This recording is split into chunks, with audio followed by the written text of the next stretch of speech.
ഒരു ദലം മാത്രം വിടർന്നൊരു ചെമ്പനീർ മുകുളമായി നീ എന്റെ മുന്നിൽ നിന്നു.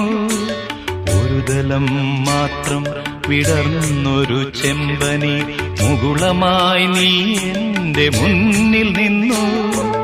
തരളകപോലങ്ങൾ നുള്ളി നോവിക്കാതെ കഴുകാതെ ഞാൻ നോക്കി നിന്നു. തരളകപോലങ്ങൾ നുള്ളി